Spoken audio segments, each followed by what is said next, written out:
vocês, sejam bem-vindos. Mais um Porto Agora, sexta-feira. Sextou. Oba!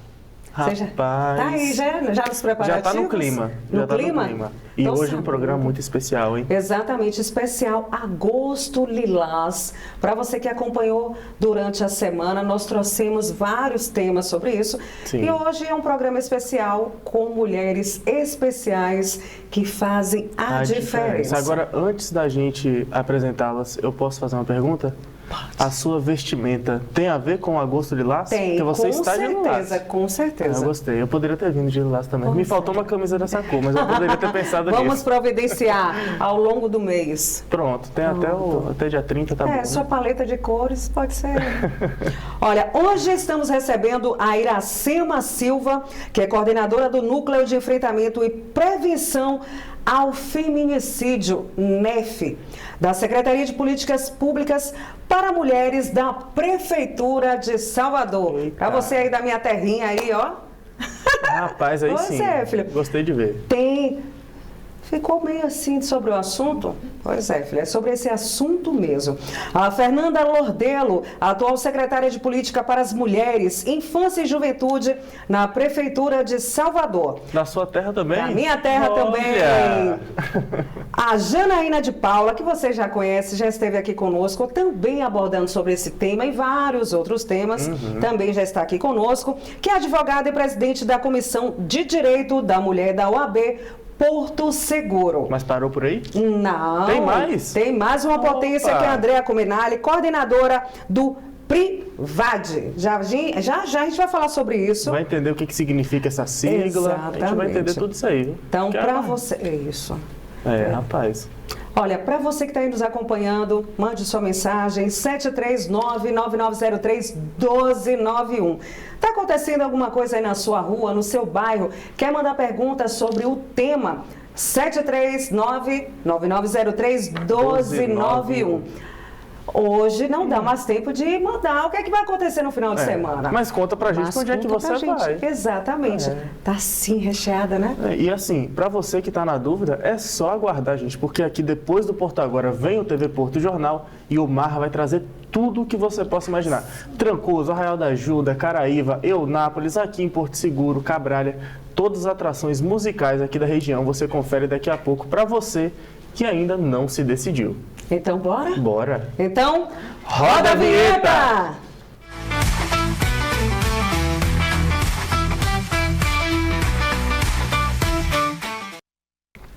A nossa convidada é a Iracema Silva, coordenadora do Núcleo de Enfrentamento e Prevenção ao Feminicídio, NEF, da Secretaria de Políticas para as Mulheres da Prefeitura de Salvador. Iracema, seja muito bem-vinda. Uma honra ter você aqui no Porto Agora e também em Porto Seguro. Sim. Nós já futucamos ali e essa capacitação que você trouxe para Porto Seguro e valiosos ensinamentos. Exatamente. E um trabalho lindo que você está desenvolvendo também na capital baiana. Boa noite, é um prazer estar aqui.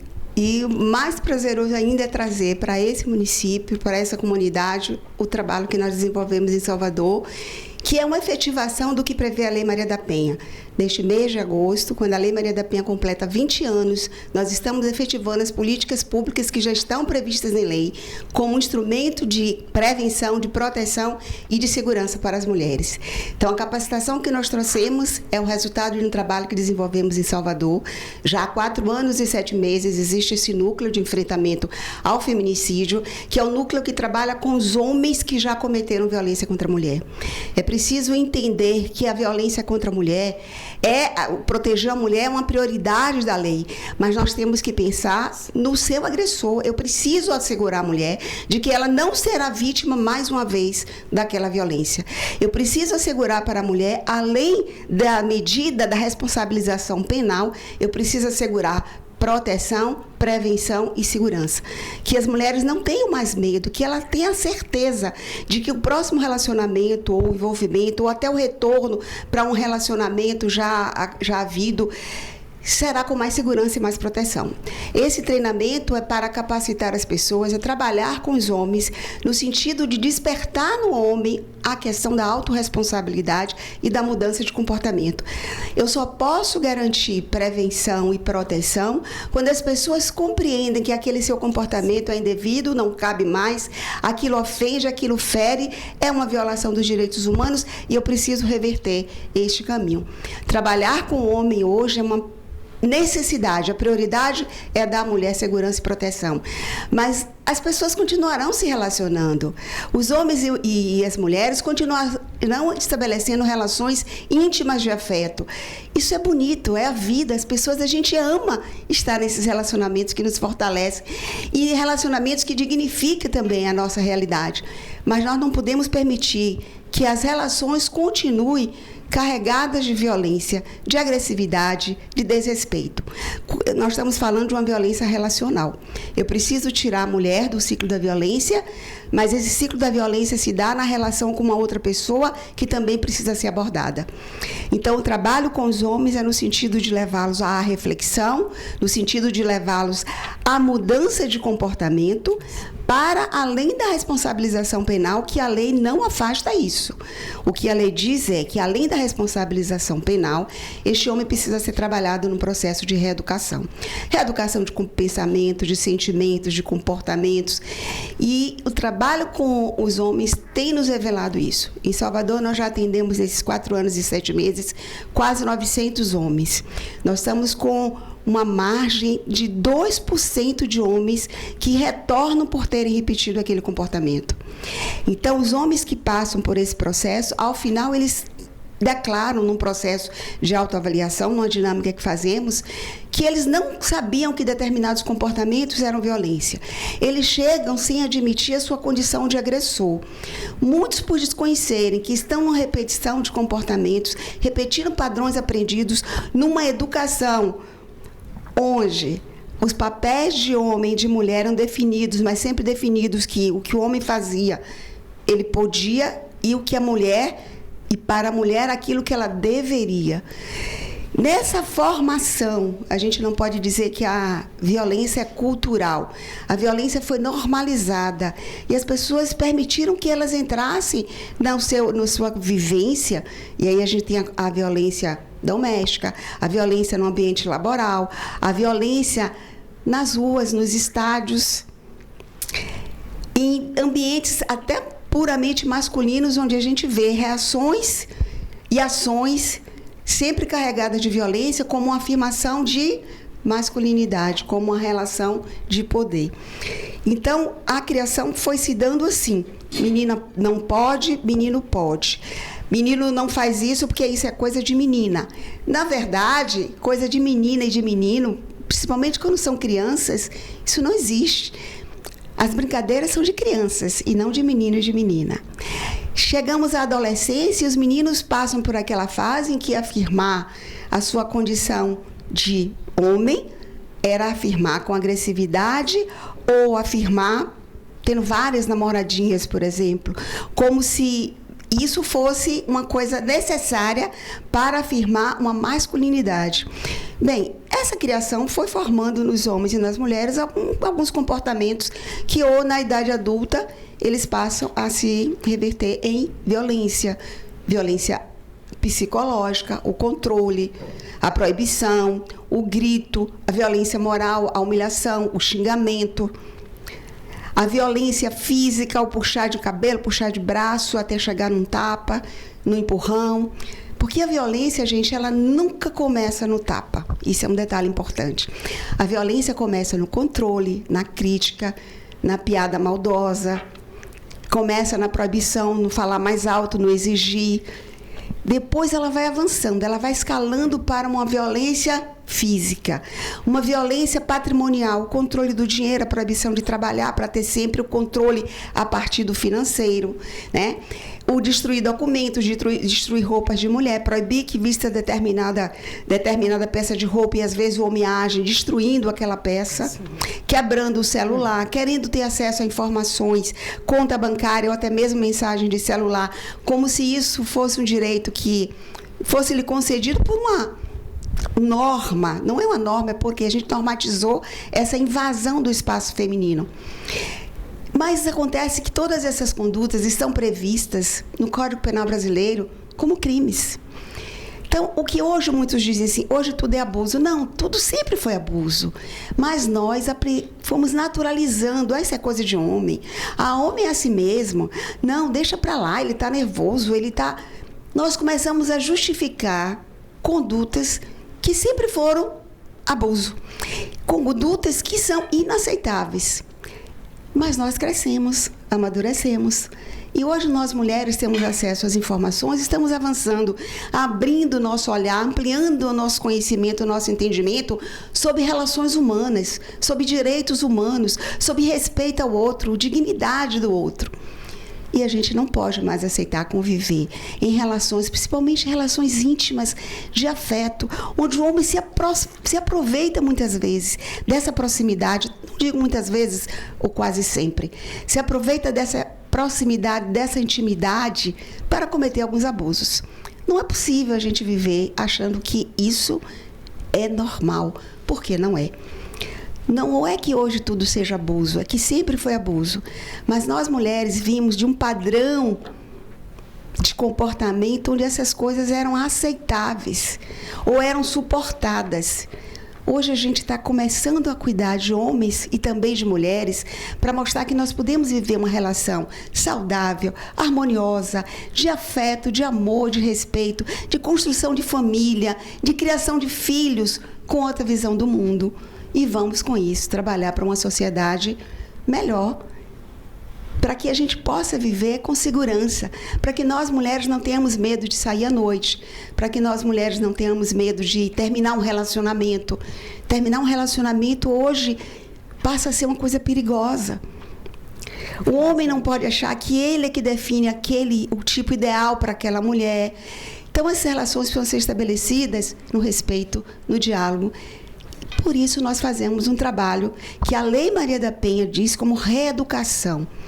A Lei Maria da Penha diz que é uma reeducação de comportamentos masculinos.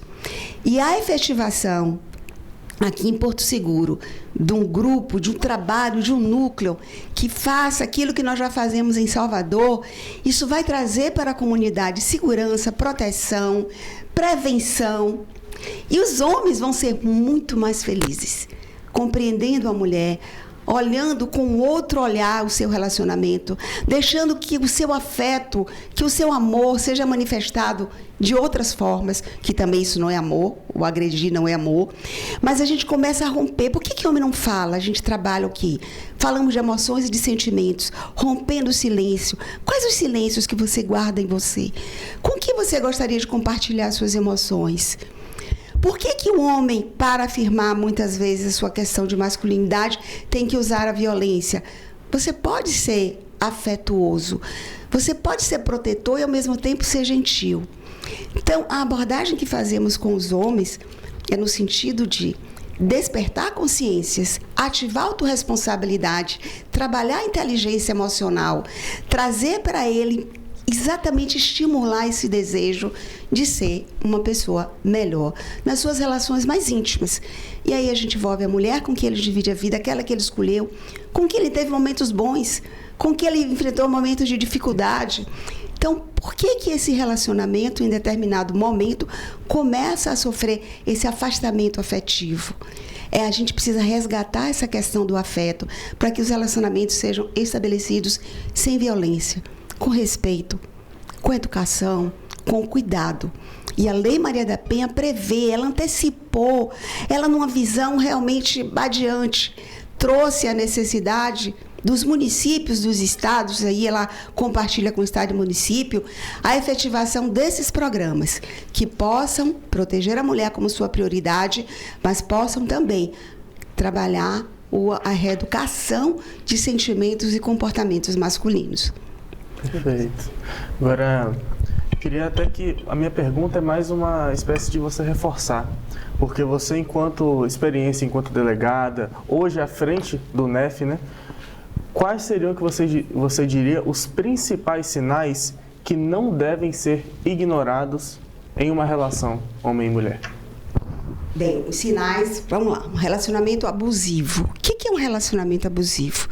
O relacionamento abusivo começa quando começa a haver invasão da sua privacidade, quando começa a haver controle, quando começa a haver proibições, quando há uma determinação do que você faz, onde você vai, com quem você anda.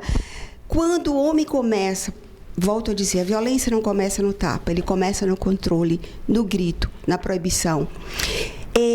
Tem uma coisa bem interessante, muitas mulheres vão entender, que às vezes a gente está no relacionamento, aí você vai comprar uma roupa, aí você fica no espelho, dependendo, você até gosta. Mas você está num relacionamento onde já há esse controle das coisas, você fica, será que ele vai gostar? É um alerta. Será que isso vai agradar a ele? Porque você lembra que quando você desagrada, ou quando ele acha que está sendo desagradado, a reação dele é sempre uma reação agressiva, é uma reação ofensiva, uma reação limitadora. Isso são sinais de um relacionamento abusivo. Quando ele, por exemplo, faz piadas, ou quando ele dá aquele silêncio punitivo, o silêncio punitivo de não responder a uma mensagem, ou de não te escutar. E o silêncio, muitas vezes, não é o ficar calado, o silêncio é não escutar. Você fala demais, eu já sei o que você vai dizer, eu não estou com tempo para te ouvir. São sinais que a gente precisa estar atento. Quando há, por exemplo, proibição de você ter uma vida social, um isolamento social, se afasta você das suas amizades. Não tem assim, quando a gente tem uma amiga e de repente ela começa a namorar. Pronto, ela sumiu, não tem mais tempo, eu não posso e tal e tal. Opa, é um sinal para a gente, inclusive, amiga, o que está acontecendo? Ele começa a fazer um isolamento social. Você já não vai em aniversário de família, ele nunca pode ir, ele está sempre ocupado, você só vai se eu for. Começa a ver o quê? Um controle da sua autodeterminação. Bem, são sinais. E quando esses sinais começam a aparecer, falar mal de você, falar mal para os seus amigos, né? Ou faz piada com você, ou menciona algo que é de vocês dois na frente de outras pessoas, ri de situações que pode lhe constranger. O que eu preciso fazer nesse momento? Sentar para conversar. Quando a conversa é possível e o outro entende que aquele comportamento dele está sendo desrespeitoso e é indevido, aí o relacionamento pode tomar uma outra direção. Mas quando o outro não consegue perceber de que aquilo é invasivo, de que aquilo é desrespeitoso, que aquilo é uma violência, você começa a ficar numa situação mais perigosa. Porque essa violência vai escalar para uma violência física, para uma proibição mais grave. O feminicídio nunca é a primeira violência, ele é sempre o ponto final de uma violência que veio escalando. Toda mulher vítima de feminicídio, ela atravessou um ambiente de risco. E a gente precisa estar atentos para os sinais. É um alerta. O núcleo que nós coordenamos na Secretaria de Política para as Mulheres de Salvador chama-se Núcleo de Enfrentamento e Prevenção ao Feminicídio. O nosso foco é a prevenção, trabalhando com esses homens para que nesse processo, e a gente tem visto isso de uma forma muito bacana, isso nos dá um prazer muito grande de fazer. O trabalho que fazemos são as declarações desses homens ao final desses encontros. Quando eles reconhecem algumas violências, quando ele reconhece que eles assumiram a partir dali um compromisso com a nova forma de manter os seus relacionamentos e, acima de tudo, eles se tornam comprometidos em enfrentar a questão da violência contra a mulher. E essa é a beleza do trabalho que nós fazemos e que a Lei Maria da Penha, de uma forma brilhante, trouxe essa previsão, dando para nós todos os instrumentos necessários para interferir nessa escalada da violência. Nossa. Iracema, qual mensagem a senhora deixaria para os homens? Atenção, homens que reconhecem esse comportamento violento. Talvez não só você que estaria acompanhando, mas também um amigo. Você está presenciando isso aí. É um pouquinho assustador, né? Mas, infelizmente, acontece de forma rotineira em nossas vidas. Queria que a senhora deixasse uma mensagem. Eu deixaria para homens que 3 querem realmente perguntas. mudar. Primeira pergunta. O machismo, esse comportamento agressivo, a misoginia, tem feito bem para a sociedade? O machismo, a misoginia, a agressão, a violência, que maltrata a mulher, que adoece a família, que atinge emocionalmente as crianças, está fazendo bem para as famílias? O machismo e a misoginia te beneficia em alguma coisa? Por que a gente não pode fazer um outro caminho? Que mundo nós queremos deixar para os nossos filhos, nossos netos, para os seus filhos? Que homem você gostaria que fosse aquele que estivesse ao lado das suas filhas? Que homens você tem criado para as filhas de outras pessoas? Que geração nós estamos esperando? O que você tem entregue nas suas relações pessoais e principalmente como um legado para aqueles que virão depois, muitos que já estão vindo? Então, tem algumas perguntas que a gente precisa fazer. Então, o que a gente chama os homens nesse momento é para essa reflexão, para o compromisso que eu posso assumir em construir uma sociedade saudável, estabelecer relações harmoniosas e construir famílias que sejam realmente um legado para todas as gerações. Então, os homens precisam entender que o trabalho nos grupos reflexivos é um trabalho de construção e que nós precisamos construir uma sociedade com a mão de todos, homens, mulheres, construindo uma convivência e um relacionamento onde a gente possa se orgulhar de dizer que vivemos numa sociedade onde não existe violência, onde não existe feminicídio, onde as mulheres podem estar tranquilas, que nós homens, no caso vocês homens, são os protetores, gentis, educados e atenciosos. Porque se não existisse isso, não precisaria, a gente está falando disso. Mas nós estamos falando porque ainda é necessário. E convocamos todos, a comunidade de Porto Seguro, os homens de Porto Seguro, né, desse município, a darem as mãos nessa política pública, que é uma política de enfrentamento e de prevenção à violência contra a mulher. Essa é a sociedade que nós queremos. Não é a gente só se indignar com notícias, é a gente evitar que as mulheres virem estatística. Perfeito. Ainda assim é necessário. Iracema, muito obrigada pela sua presença. Esperamos que você retorne até para abordar assuntos com índices menores de violência. É o que nós esperamos sim voltar aqui para ver esse trabalho exitoso ganhar uma dimensão e ganhar o apoio de todos aqueles que podem colaborar com a mudança desse cenário. Muito obrigada. Muito obrigada. E agora a gente vai encerrar o primeiro bloco assistindo uma matéria nessa pauta. Isso porque a gente vai exibir um bate-papo, uma mesa redonda, melhor dizendo, da TV Cultura de São Paulo, ou seja, um debate em rede nacional, falando sobre como a misoginia e a violência digital atacam e silenciam as mulheres na internet. A gente confere com detalhes agora. A internet ampliou vozes, conectou pessoas e transformou a forma como nos relacionamos, mas também abriu espaço para novas formas de violência, muitas delas relacionadas e direcionadas às mulheres. A misoginia no ambiente digital não é apenas um fenômeno virtual. Ela impacta trajetórias, silencia vozes e compromete a participação feminina em espaços públicos e profissionais. Foi por causa de um simples comentário sobre menstruação na página de um jornal que a Gleice virou alvo de ataques misóginos na internet. Um cara foi me xingar de tudo quanto era nome porque eu estava falando abertamente. Então, assim, fui taxada de suja por ser uma mulher que tem plena saúde e funcionamento do meu corpo.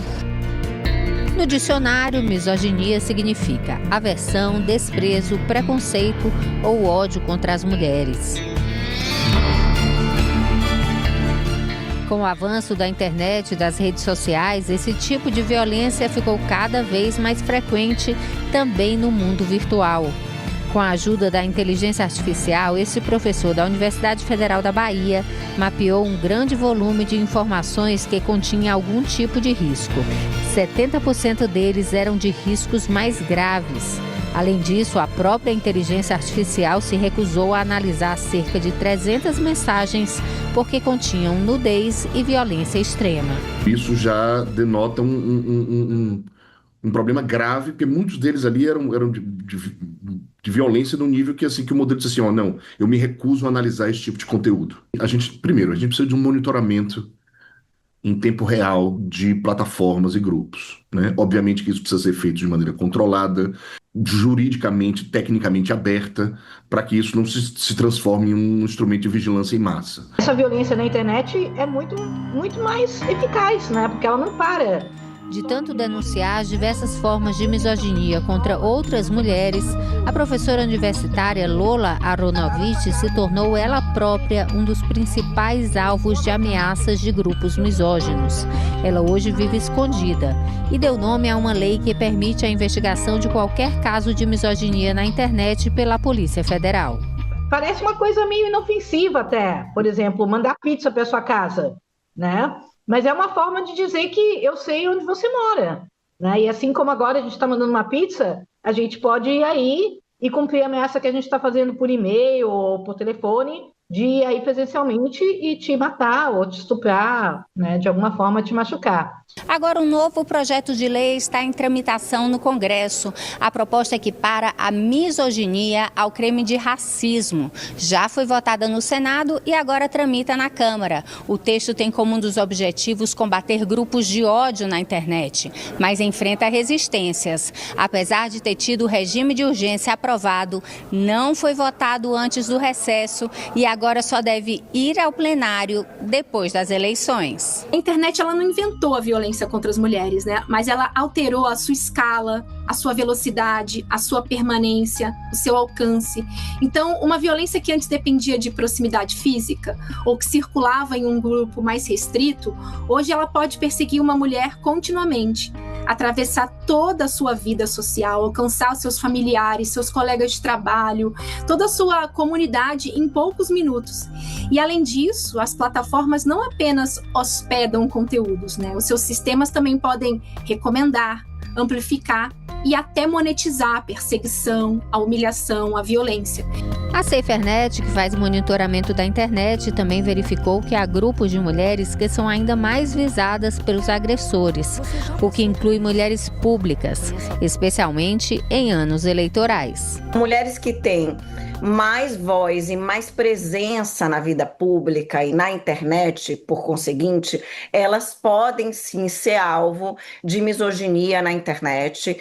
E a gente sabe, e alguns dos nossos relatórios mostram isso, que mulheres que são de carreiras políticas, elas são também mais alvo desse tipo de violência, especialmente em anos eleitorais, que é um ano que geralmente crimes de ódio, discurso de ódio crescem. A violência ela acontece pela tela, mas os seus efeitos não ficam dentro dela. A violência que passa pela internet, ela atinge a saúde mental, a renda, as relações familiares, a trajetória profissional, a liberdade de circulação, a relação com os estudos. Há mulheres e muitas meninas, a gente tem que reconhecer que muitas das vítimas são meninas. Deixam as redes sociais, recusam posições de liderança, impactam seus estudos, abandonam determinados temas, reduzem a sua exposição pública. Isso não é simplesmente um desconforto, isso é uma restrição concreta à participação na vida social, na vida política e no seu desenvolvimento.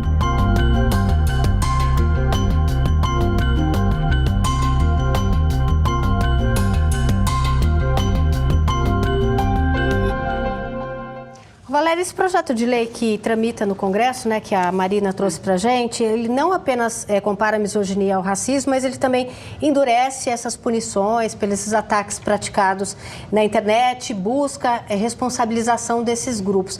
Você acha que essas mudanças propostas nesse PL, elas respondem aos desafios atuais? O caminho, a seu ver, é esse? É um dos caminhos, com certeza. Nós estamos também falando aqui sobre um período eleitoral.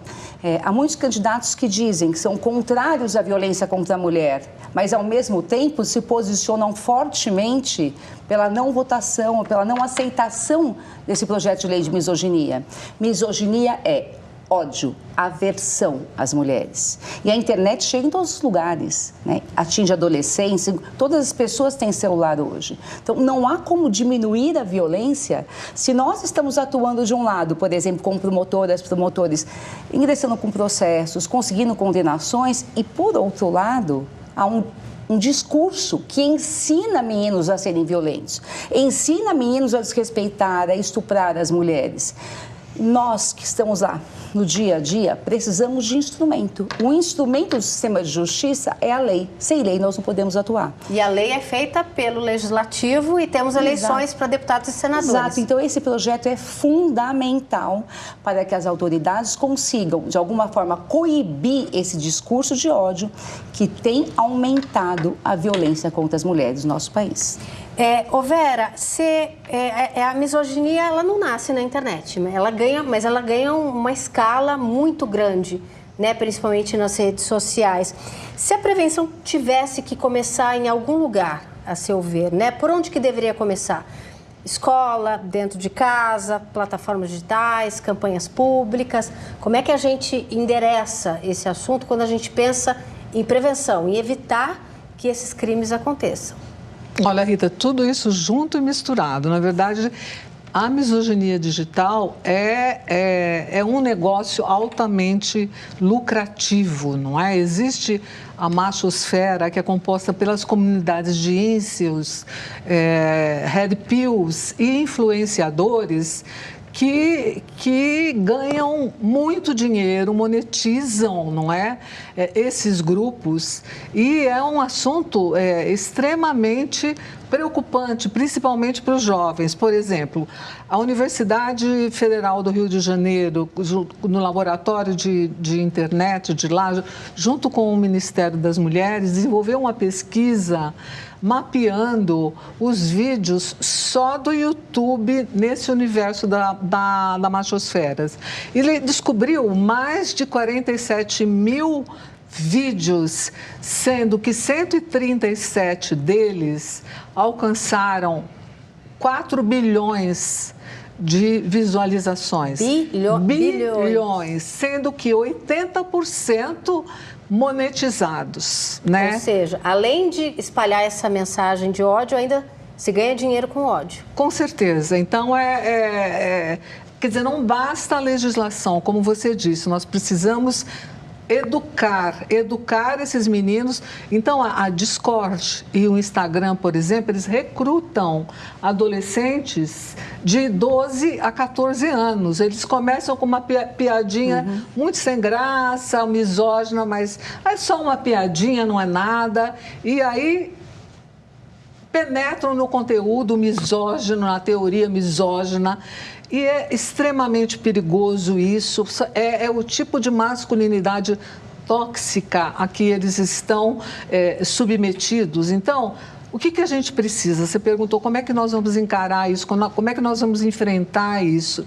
Eu acho que, em primeiro lugar, nós precisamos que homens invadam esse espaço também, mostrando um outro tipo de masculinidade, uma masculinidade que não seja dominante, uma masculinidade que seja afetiva, amorosa.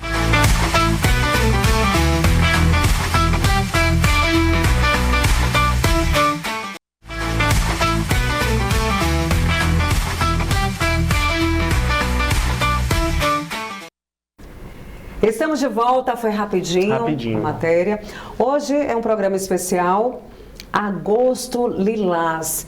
No primeiro bloco, nós trouxemos aqui, acho que vocês ficaram assim, nossa, por que para nós homens? É um projeto até para que outros órgãos, outros municípios possam aderir também, como Salvador e agora Porto Seguro. E eu tenho certeza que quem achou estranho a abordagem depois da explanação da Iracema, ficou bem claro o porquê de também conversar diretamente com os homens sobre essa problemática, né? E temos certeza que os índices de violência com certeza vão diminuir bastante. Com fé em Deus. Claro. Nossa convidada é a Fernanda Silva Lordelo, que já está aqui conosco, atual secretária de Política para Mulheres, Infância e Juventude na Prefeitura de Salvador. Fernanda já O Pedro estava aqui falando que já entrevistou. É uma potência. Ela é uma potência maravilhosa. É sempre uma honra tê-la aqui em Porto Seguro e pela primeira vez aqui no Porto Agora. Primeira de muitas. Que honra. Fernanda, seja muito bem-vinda. Que honra ter você aqui. Infelizmente, para falarmos sobre esse assunto, mas honrada tanto pela sua dedicação, por esse projeto que é um sucesso lá na capital, que agora está vindo para Porto Seguro. Eu que agradeço, Luna. Agradeço demais vocês me recepcionarem. Eu já sou cidadã porto-segurense, então estou também em casa. Sim. E com certeza, sempre que você precisar, estaremos aqui à disposição, porque como você bem falou, é uma pauta que é importante para todos nós, é uma pauta que é sensível para nós mulheres e temos que lembrar que no Brasil e na Bahia nós somos maioria. E em Porto Seguro também. Femininas. Fernanda, qual é a maior dificuldade que temos hoje para diminuir a violência contra a mulher? O que eu trago de ponto do que a gente avalia sempre, primeiro é a mulher se entender em violência. E eu acho que no primeiro bloco a gente teve uma narrativa dos tipos de violência e muitas vezes as mulheres não compreendem que aquilo que elas estão vivenciando é violência. Para vocês terem ideia dos números de feminicídio que nós temos no Brasil, alguns estados chegam a pontuar, como São Paulo, 70% das mulheres vítimas de feminicídio nunca denunciaram seu agressor ao sistema. Nunca pediu uma medida protetiva. E isso é um ponto de atenção para a gente. Isso mostra o quanto é importante trabalhar com ações de prevenção, o quanto é importante termos políticas públicas efetivas voltadas ao trabalho para as famílias, falando das violências. E um ponto que eu trago, a violência doméstica familiar, ela acontece geralmente entre companheiros e ex-companheiros, mas existe entre filhos com mães. Entre filhos, entre irmãos, porque é uma violência doméstica e familiar. Então, a partir do momento em que a mulher ela não se identifica com a violência e acha que o ciúme excessivo é carinho, é cuidado, quando ela acha que ele toma o cartão de crédito porque realmente ela gasta demais, quando ele diz que ela não deve andar com a família dela porque aquela família toma conta dela e que está tomando tempo dele e afasta ela da família, ou quando afasta ela das amigas de uma saída por semana ou uma a cada 15 dias que seja, já mostra o quanto é um alerta para ela já se verificar na situação de violência. E é por isso que a gente usa o instrumento do CNJ, que está aí disponível para todas as mulheres, que a gente chama em Salvador de violentômetro, mas é uma ferramenta onde a gente identifica todas as estruturas de violência e sinaliza, fique atenta, aqui já precisa pedir ajuda, cuidado, você pode estar correndo risco de morte. Perfeito. E Fernanda, quais são as violências que são mais, os tipos de violência, melhor dizendo, que mais são registradas? Bom, a gente em Salvador, a gente tem 3 centros de referência, além da Casa da Mulher Brasileira. Só para vocês terem ideia, desde quando foi inaugurada a Casa da Mulher Brasileira, já passou por lá mais de 37 mil atendimentos, né? Mais de 14 mil mulheres já passaram lá, fora os centros de referência, que é só municipal, 17 mil. Então, é um número significativo. Quando nós fazemos o extrato, nós identificamos a violência psicológica, a violência física e uma outra violência que não estava aparecendo e que agora aparece bastante, que é a violência patrimonial. É aquela violência onde a mulher às vezes está com o nome negativado, onde ela começou a perceber que perdeu direitos e que isso já não estava no registro de violência por parte das mulheres. Mas a violência física, a violência psicológica sempre ganha significativamente, até porque havia a questão de não tem como provar a violência psicológica. Hoje, inclusive, o Departamento de Polícia Técnica tem um trabalho voltado para essa identificação, sim, e a mulher ela precisa sinalizar o sofrimento mental a partir do momento em que ela sente medo, a partir do momento em que ela está constrangida, a partir do momento em que ela sente pavor, tremores. Só em estar próximo do agressor, ela já está afetada mentalmente e ela já tem aí todo um contexto de violência psicológica psicológico a sendo exercido sobre ela. A violência física a gente também observa. Uma outra violência também, que geralmente vem incutida junto com outras, é a violência sexual. Sim, a violência sexual. Por quê? Porque muitas mulheres ainda acham que por estar no relacionamento, elas têm que ceder sexualmente ao desejo do parceiro, que elas não têm opção. E muitas fazem a contragosto ou de forma forçada. E isso vai ser sempre considerado estupro. Então, a violência sexual, ela também existe de forma incorporada. Quando essa mulher se percebe violência, que a gente começa a fazer lá o formulário de risco, vem essas identificações. Isso é pesado. E quais políticas públicas elas já existem lá em Salvador? Diminuir o número de violência, Fernanda? Bom, a gente tem um índice que me chama muito a atenção, que era a redução, né, relacionada ao feminicídio. Em 2023, nós tivemos 20 mulheres mortas em Salvador. Em 2024, esse número caiu para 10, uma redução de mais de 50%. Minto, foi 9, foi 55. Depois foi para 10. Este ano, nós já estamos lá com 11 feminicídios registrados. Então, a gente cai significativamente em relação a 2023, mas o nosso trabalho é não descansar enquanto uma mulher tiver sido morta. Então, Salvador, ele praticamente, a gente já trabalha com todas as políticas, porque nós temos centros de referência, e na verdade não apenas um, como 3. Um deles já funcionava 24 horas antes da chegada da Casa da Mulher Brasileira. Atendendo a Lei Maria da Penha, a gente já tem o NEF estruturado numa parceria com o Tribunal de Justiça do Estado da Bahia, porque os homens que são encaminhados são os homens encaminhados pelas varas de violência doméstica e familiar do tribunal. Temos toda a política de autonomia econômica e financeira para essas mulheres, com cursos inclusive premiados, como Marias na Construção, Mulheres no Volante, onde a gente insere essas mulheres no mercado de trabalho. Projetos com mulheres empreendedoras, que é o Expo Mulher. Porque não adianta trabalhar apenas com a violência, com os grupos, com atendimento psicossocial. E a parte econômica? Às vezes a dependência emocional ela existe, mas a dependência econômica é latente. Uma mulher que tem filhos e tem dependência econômica, ela não vai sair do ciclo da violência. Tá? Então é importante. Já trabalhamos também nas escolas, né? A questão da violência contra a mulher, com as famílias, com as crianças, desde o Fundamental 1. Tanto da proteção dessas crianças, né? Porque hoje eu estou secretária de Política para Mulheres, Infância e Juventude. Então a gente precisa falar de violências também com as crianças para eles saberem se defender. E falar também das violências dentro de casa. Então essas crianças elas já estão escutando sobre essa necessidade de que nós somos iguais, que o espaço é igual, que a brincadeira é de criança, que esse espaço dicotomizado que foi criado só tem gerado dor e violência. Então, nós temos aí já boas políticas, e quando a gente identifica, só o fortalecimento. Agora mesmo a gente está para lançar em Salvador o Passe Lilás. O que é esse Passe Lilás? São as mulheres vítimas de violência acompanhadas pelos centros de referência que não tinham condição financeira de pegar o transporte. Então a gente vai fornecer agora esse passe para essas mulheres e os centros de referência fazer o acompanhamento. Então é dessa forma que você vai fortalecendo a política pública. E é por isso que eu estou sempre por aqui, porque eu vejo aqui em Porto Seguro esse movimento da Secretaria da Mulher, da Prefeitura de Porto Seguro, trazendo sempre o olhar pelas políticas que estão dando certo e fazendo parcerias para que eles sejam devidamente implementados aqui. Para que aconteça aqui o mesmo que a gente está trazendo de Salvador, que é a redução dos índices de violência, é a fala em todos os espaços sobre isso, porque cada política ela é importante.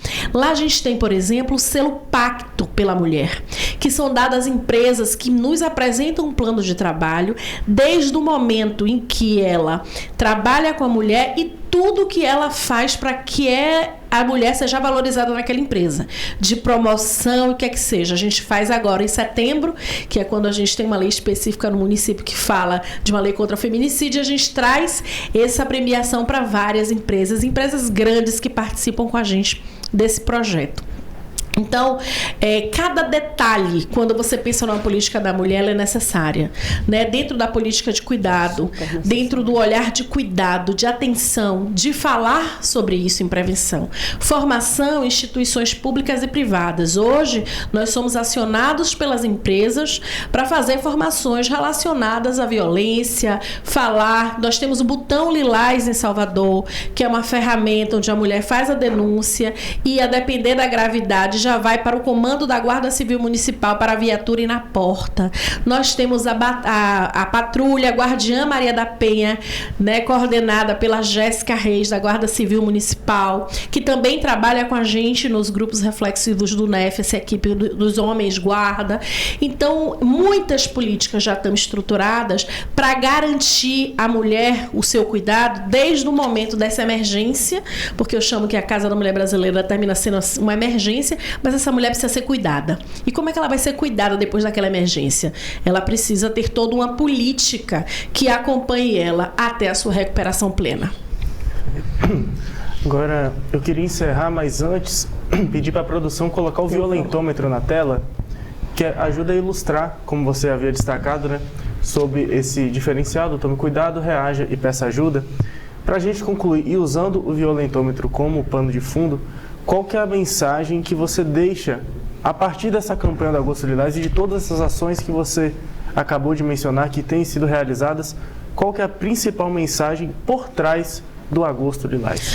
A principal mensagem é que a gente gostaria que não precisasse existir um mês para a gente falar de violência contra a mulher. Mas se ele existe é porque algo ainda está errado na sociedade. Então, primeira coisa, vamos nos identificar nos nossos relacionamentos, nas nossas relações, nas nossas vidas. E se identificarmos que algo está errado, que fugiu do controle, procure ajuda. Porque você não precisa necessariamente buscar ajuda e denunciar imediatamente. Mas se você buscar ajuda, você já vai ter uma equipe psicossocial que vai te escutar, que vai lhe acolher e que a partir dali vai construir com você um plano de ação, de mudança, de perspectiva. O que nós não queremos é que mulheres morram sem nunca ter pedido ajuda. Que mulheres sejam vítimas do feminicídio, morram pelo simples fato de ser mulher, sem nunca ter denunciado o agressor, sem nunca ter pedido socorro. Fernanda, muito obrigada. Uma honra recebê-la aqui. E para você, mulher, eu vou encerrar aqui, a gente vai chamar uma matéria, mas eu queria que a produção colocasse mais uma vez o violentômetro, por favor. Então, gente, queria que vocês refletissem muito sobre isso. Mãe, irmã, amiga, homens também. Não hesitem, peçam ajuda, como a Fernanda falou. Infelizmente, a gente tem um mês para poder falar sobre a violência contra a mulher. Vamos ver se a gente para um pouquinho com isso, né? E a gente começa a comemorar em um tempo, né, Fernanda, que a gente diga assim, não temos mais isso. Que a gente não precise mais, né, falar sobre isso. Mas até lá, sigamos lutando, trabalhando com políticas públicas efetivas para garantir que as mulheres se mantenham vivas. Muito obrigada. Eu que agradeço. E agora a gente vai encerrar esse segundo bloco assistindo mais uma matéria, ainda claro, voltada ao tema.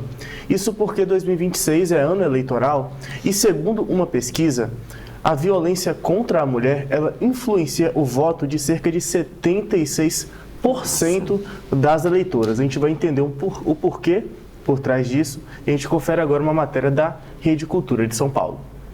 Quando milhões de eleitores passam a cobrar o mesmo assunto, as campanhas mudam de pauta. E o enfrentamento à violência contra a mulher é um exemplo dessa mudança. A gente tem que prestar atenção nas propostas, nos discursos, mas eu acho interessante dar uma priorizada nas mulheres, porque eu acho que só uma mulher para entender a situação de outra, né? Eu acho que é uma das coisas mais importantes, na verdade, porque a gente viu um aumento, né, muito grande dos feminicídios no Brasil e, querendo ou não, eu, mulher morando em São Paulo, a gente tem medo, né, de, enfim, andar na rua. Tem que ver o que a pessoa faz no pessoal, o que ela está incentivando, o que ela está prevenindo, né? Porque acho que o maior foco é prevenir hoje em dia, né? Porque remediar muitas vezes a gente não tem essa oportunidade, né? Uma pesquisa dos institutos Locomotiva e Patrícia Galvão mostra que 76% das eleitoras dizem que as propostas de enfrentamento à violência contra a mulher aumentam as chances de escolher um candidato.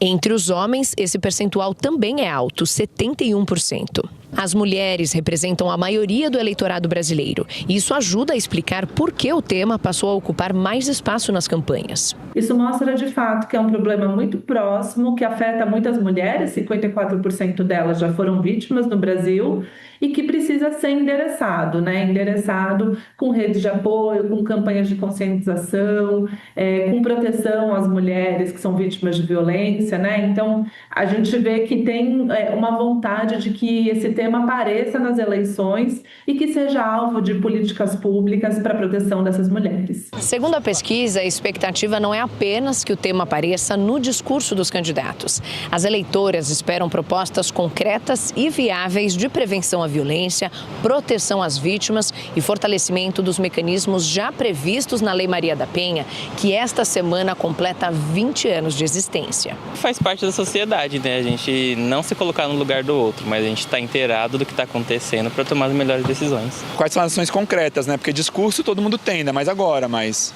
resultado concreto, ainda mais indo adiante, é pouca gente, eu acho. A cobrança não termina na propaganda eleitoral. Mais do que promessas, a expectativa é por compromissos claros e ações que possam ser acompanhadas ao longo do mandato. O discurso, ele visa realmente conquistar um eleitorado feminino. Então, é um discurso parcialmente eleitoreiro, sim, porque é uma temática que está em voga na atualidade. Agora, será efetivo quando houver, de fato, uma mudança cultural. Uma coisa é mostrar isso para o vídeo, para ficar bonito, para ter uma captação de imagem interessante para a comunicação de campanha. Outra é reforçar isso no dia a dia.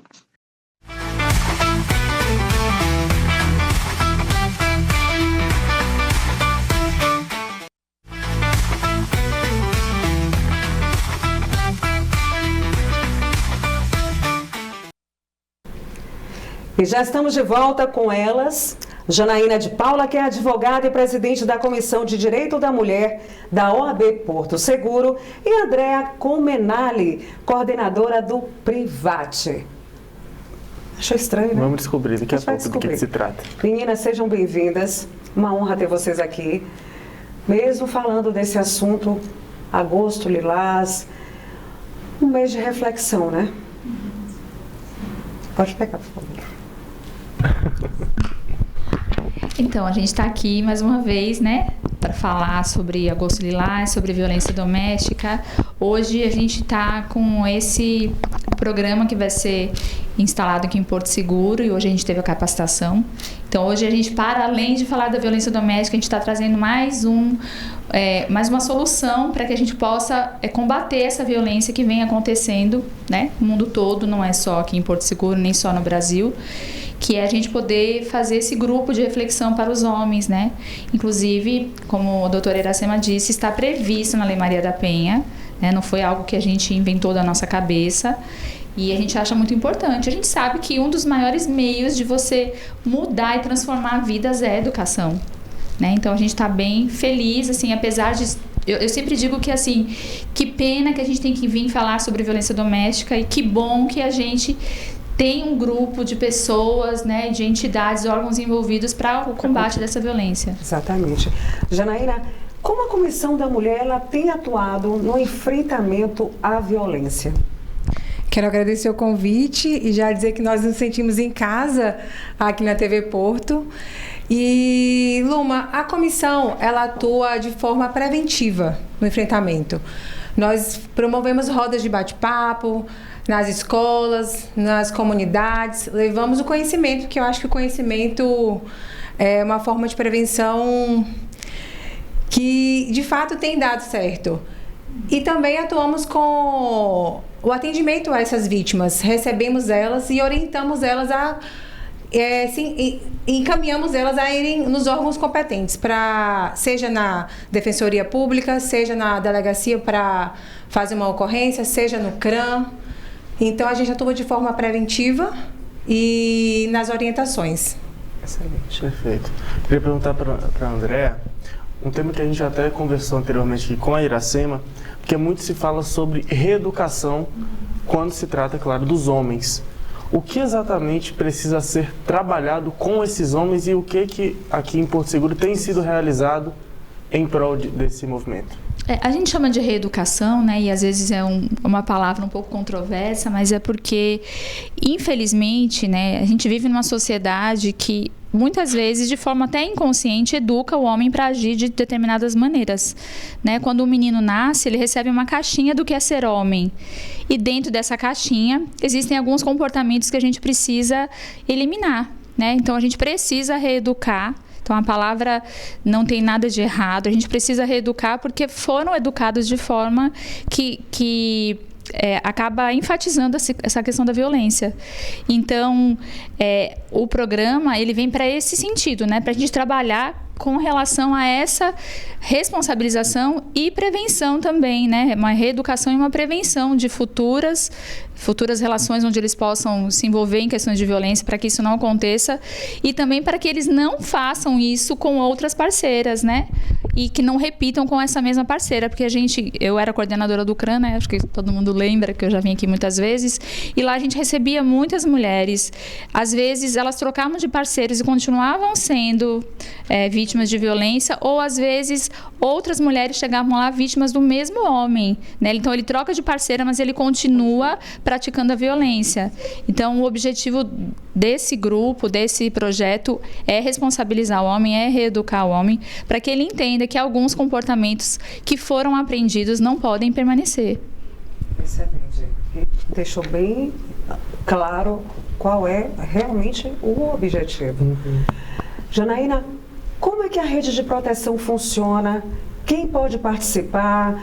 Quem está ali? Onde procurar auxílio? A mulher que está ali, ela tem uma ideia para poder passar para vocês. Como é que faz?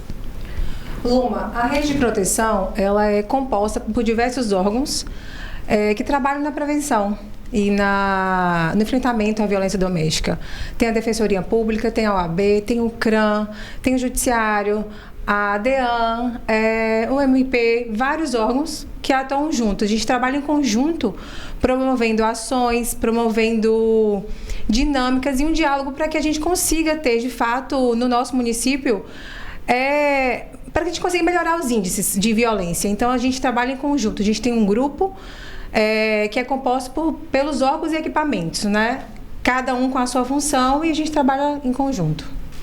E a ideia, uma mulher tem uma ideia, quer passar para você, eu vi a doutora Janaína no Porto Agora, eu vi a Andréia, eu quero contribuir de alguma forma. Onde encontrá-las? A mim, vocês podem encontrar tanto a mim quanto a Comissão da Mulher, de Direito da Mulher, na OAB.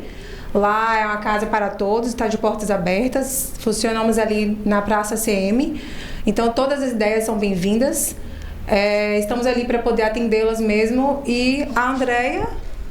Por enquanto eu estou ainda na Secretaria da Mulher, né? A gente está resolvendo todas as questões das instalações. Em breve a gente volta aqui para falar o endereço certinho, que já estamos quase finalizando isso. E por enquanto na Secretaria da Mulher mesmo, se precisar de mim, através do Instagram. Esse projeto que está nascendo, né? E esse projeto que está nascendo. E em breve a gente vai ter muitas novidades para falar sobre isso. É em primeira mão aqui, né? É nosso novo bebê da Secretaria da Mulher, né? Que a gente está aí e a gente está com muita esperança, né? Não que vá resolver todos os problemas, porque são várias ações, né? Não é um equipamento isolado que resolve nada, mas é mais uma ferramenta que a gente vai ter para o combate dessa questão da violência. Andréa, nós recebemos uma pergunta aqui. O programa, ele busca responsabilizar ou punir os homens? E qual a diferença? Então, a questão da punição não é com a gente, né? Isso é com o sistema judiciário. E o programa vai receber esses homens encaminhados pelo Poder Judiciário, que são homens que estão no contexto da violência doméstica, né, que já praticaram a violência doméstica. E esse programa vai funcionar como uma responsabilização. Então, não é punir jamais, porque não é o nosso papel, mas sim ajudar eles a refletirem, né, sobre esses comportamentos que eles vêm tendo, que com certeza é ao longo da vida, não é algo que nasce do nada e não começa com um tapa, como a doutora Iracema disse, não começa com um tapa. Então, às vezes, o homem, como eu disse, essa caixinha que ele recebe, vem alguns comportamentos já que vem dentro dessa caixa que eles não entendem que aquilo pode ser uma violência, né? Então, o ciúme, a possessividade, o controle, tudo isso são violências também que eles, às vezes, não conseguem perceber. Né? A gente vai falar também da violência sexual. Então, dentro desse programa, a gente vai trabalhar com eles todas essas questões que muitas vezes eles naturalizaram como normais, né? E que precisam ser revistas, né? Porque comportamento a gente muda. A gente consegue mudar um comportamento. Claro que precisa de um esforço. Né? Então, o objetivo jamais é punir, mas sim responsabilizar, reeducar, para que eles possam também, porque a gente sabe que o direito a um relacionamento saudável é de todo mundo, né? Para que eles possam se relacionar ou com essa parceira ou com outras parceiras de forma saudável. Exatamente. Que é isso que todo mundo busca, né? Agora, para a gente encerrar, eu queria fazer uma pergunta para as duas. Para a Janaína, uma mensagem às mulheres que estão nos assistindo em meio à campanha do Agosto Lilás, e você, André, uma mensagem aos homens que estão nos assistindo, como a Luma falou anteriormente. Às vezes você não é o tóxico ou o abusivo da relação, mas você conhece alguém próximo, algum homem que é abusivo. Então, queria que cada uma deixasse essa mensagem. Eu quero dizer para você, mulher, que você não está sozinha, que sua vida importa, sua voz importa e que você merece de fato viver em paz. Por isso, denuncie, seja forte, corajosa e você não está sozinha. Conte com a gente. E eu queria falar para os homens que você não precisa ter medo de demonstrar suas emoções, a sua vulnerabilidade. Ser homem não é ser o valente, né? Ser homem não é ser o violentador da situação. Você pode ser um homem que expressa suas emoções e ainda assim vai participar de relações saudáveis, né? Então, não perca mais tempo agredindo mulheres, né? A próxima vítima pode ser a sua filha, a gente tem que ter isso muito em mente, né? Os homens, às vezes, eles normalizam esse tipo de comportamento, mas a filha dele também é uma mulher, ela também pode ser vítima de um outro homem. Então, a gente está aqui, né? O grupo vai nascer, esse projeto vai nascer exatamente para poder te mostrar que existem outros caminhos possíveis para você se relacionar que não sejam a violência. Muito obrigada, doutora Fernanda, Andréia. Retorne aqui para poder falar desse projeto local. Muito obrigada mais uma vez. Pedro, um assunto muito interessante. Muito importante. As perguntas aqui, algumas perguntas nós iremos passar para as meninas, também para a doutora Andréia, desse questionamento desse novo projeto que está nascendo aqui em Porto Seguro.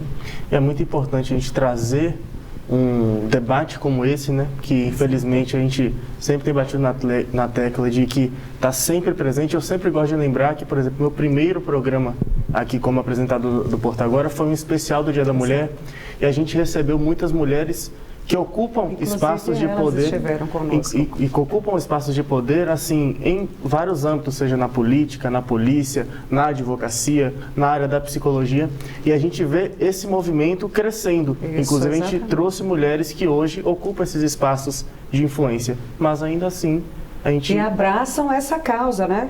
Mas ainda assim, que mesmo com toda essa influência, a gente vê o número, a gente viu o violentômetro e as taxas e os números crescendo cada vez mais. Então é sempre bom manter essa estatística em voga e em alta para a gente sempre estar debatendo e algum dia, quem sabe, diminua de fato, né? Vamos noticiar que, abaixou.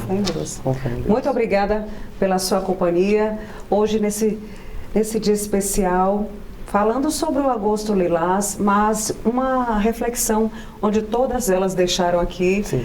E se você aí infelizmente passa por isso ou conhece alguém, não deixa ficar quieto, não, denuncie. É tão importante denunciar. Ligue 180. É verdade. Isso. E aí a gente encerra a edição de hoje. Você fica ligado agora no TV Porto Jornal. Um prazer estar com todas as mulheres aqui, aprendendo bastante, falando sobre aqui Porto Seguro, sobre Salvador, as políticas públicas que estão sendo instauradas. E agora você confere com detalhes tudo que a Júlia Barra e a Luanda Odense vão trazer para a gente com as notícias aqui de Porto Seguro e região, e também o Mar Santos, porque sexta-feira é dia de cena musical, então fica ligado, porque ele vai trazer tudo o que vai acontecer nesse fim de semana aqui na região. E a gente volta segunda-feira. E é com Deus que a gente segue.